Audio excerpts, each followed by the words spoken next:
Hello everyone, so for this chapter 3, part 1, we're going to talk about the basic rules of differentiation. So the very first part we need to talk about is about the 4 basic rules of differentiation. This is the 4 rules that we start with when it comes to differentiation because, well, they're the basis for pretty much everything. That's why we call them the basic rules. So for the derivative of a function or differentiation, we typically use a certain denotation. We use this over here. Now this means derivative, all right, to the variable x of the function f of x. All right. So later on, we're going to see that, for example, the derivative here is applied to one variable. Sometimes you have functions with 2 variables, and therefore you would only be applying the variable to one. There's another simpler way to represent this. You might have seen it already. For example, you might have seen something like this. You have an f of x, and then you have kind of this. All right, a little symbol there. Now this means the same thing. So this symbol over here, the one I just did here, this means the derivative as well. So how do we read this? We read this the derivative of f with respect to x at x. All right. Now moving on. So like I said, there's 4 basic rules. Rule number 1, derivative of a constant. Derivative of a constant is always 0. This one is very simple.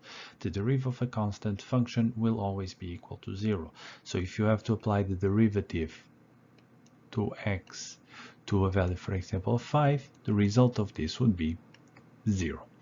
But here are some more examples. For example, if f of x is equal to 28, then the derivative of f of x, all right, will be, well, we substitute, all right, the derivative to x, and then of 28, and we get a 0, all right. Next one, for example, what if we have derivative f of x equals pi squared? Now pi is actually a constant, pi squared is still a constant, so in this case, once again, what we would have, derivative of pi squared will be equal to 0, all right. So a derivative of a constant is always 0. Let's go now to the second rule. Now the second rule is called the power rule, and the power rule tells us something very simple as well. Now let's imagine we have a certain value of n, that is any real number, and so if we have to apply derivative to a x power n, all right, to an x power n, then we transform this into the following. We put the n, so the power comes down, say, multiplied by x power to n minus 1. Okay, so once again, the derivative of an x power n will be n x power to n minus 1. So let's start with some simple examples. Let's imagine that I have f of x equals to x. In other words, well, there's nothing up there. Well, remember, if you just have an x, then what you have up there is the value 1. So having just x is the same as having x power 1. So I'm going to apply the derivative to that, and what do I obtain? Well, 1 comes down, right? So 1 multiplied by x, and now 1 minus 1. And we know that 1 minus 1, last time I checked, would be 0. And 1 multiplied by anything is just that anything. So I end up with x power 0. And we know that any variable power to 0 will always be 1. So the result of the derivative of x would be 1. Now let's pick up something a little bit, for example, x power 8. All right, so let's apply the derivative to that. The 8 comes down, there it is, all right, and then we have 8 minus 1, all right, which is this 7 over here. So the result would be 8x power 7. Right? Another example. Now here's another example, a little bit more tricky. You have x power to 5 over 2.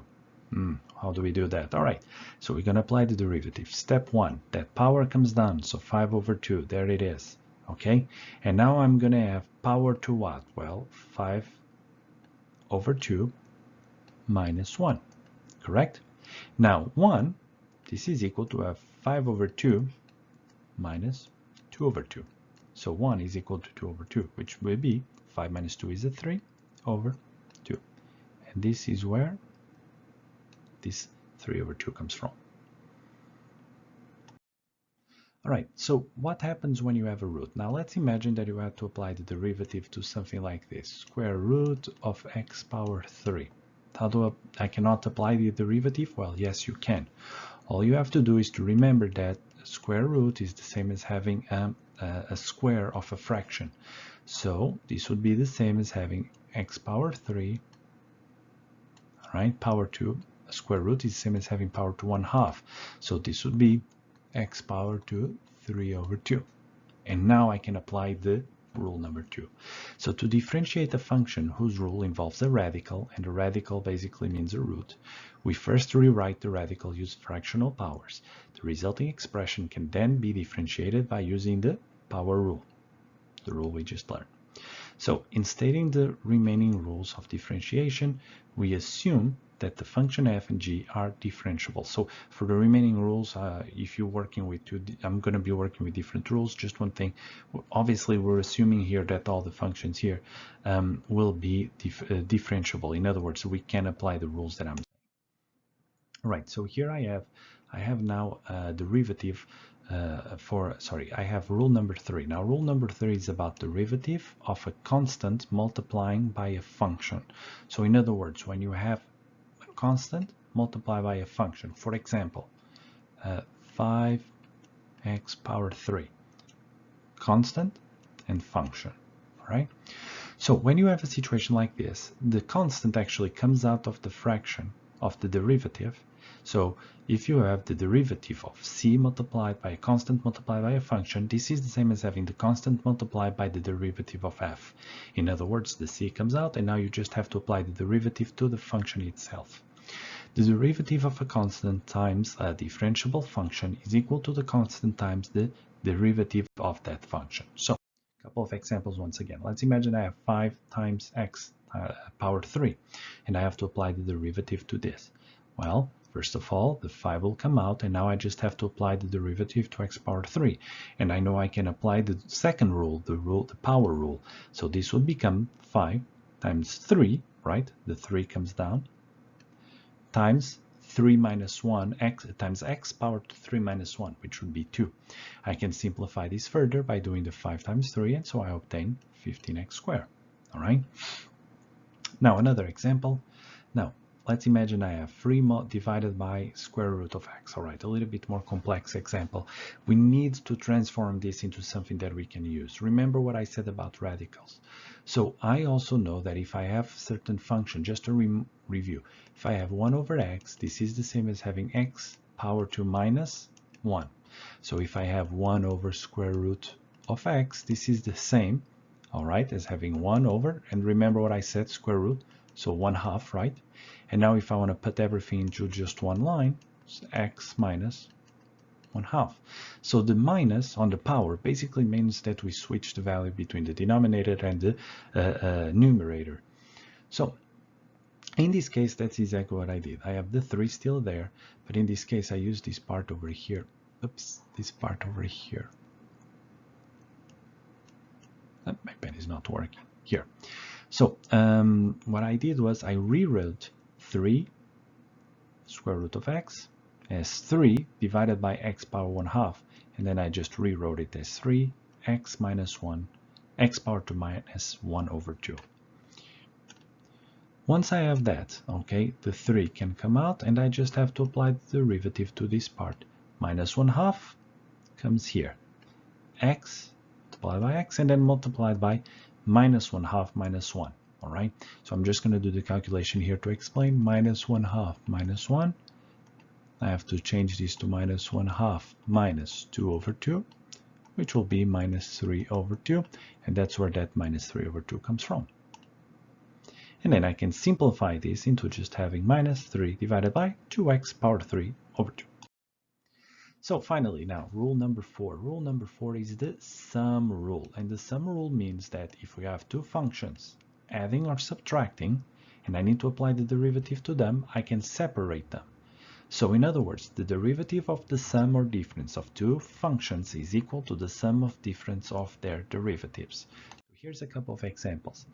So if I have, for example, let's start with example A, 4x power 5 plus 3x power 4 minus 8x squared plus x plus 3. There's no rule where I apply everything directly, but I can rewrite this. Applying the derivative to that is the same as applying the derivative to all of them individually.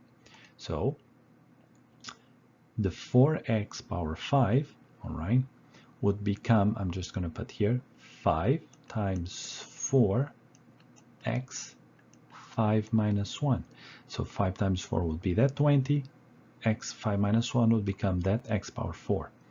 So 3, here I would have a 3 multiplied by the 4 that comes down, and then x power 3. So there you go. All right. The 8x squared becomes minus 16x. The x becomes 1. And the derivative of this constant becomes 0. That's why it disappears. Moving on to the next one. All right, so the next one, here we have independent variables where we have a t instead of an x. So as you notice, I'm applying to t, not to x. It's a function of time. So what I'm going to do is, here's my function. I'm just going to rewrite it. I just rewrote it. Instead of having 1 over t power 3, I just rewrote it as t power 2 minus 3. It's just easier. And then to apply the derivative to this, once again, we would apply the derivative to them individually. All right. So what I would do is the 1/5 over here becomes 2/5 because this 2 over here comes down, so multiplies, and then I have the derivative of this comes here. All right. And for this one, so 5 minus 3 becomes minus 15. All right. So sorry, let me just maybe erase this here, because now it's going to get a little bit confusing here. So what we have here, this 5 over here, oops, wrong one. Here we go. So this one over here, so 5, all right, I'm going to have 5, then multiply by the minus 3. And that's why I have the minus 15 here. And then minus 3 minus 1 would become minus 4. And there it is. Okay, so then I just rewrote everything, and the only thing I rewrote the t minus 4 as a 1 over t power 4. And then I could simplify everything actually to just put like this, but you don't have to actually. If you presented it like this, I would accept it too, but technically this is more correct, to put everything to the same base. So to summarize, in this video we cover four different rules. Rule number 1, derivative of a constant is always equal to 0. Rule number 2, the power rule. The derivative of an x power n will be equal to n x power to n minus 1. Rule number 3, the derivative of a constant multiplying by a function will be equal to the constant multiplied by the derivative of the function. And finally, rule number 4. Rule number 4 states that it's the sum rule.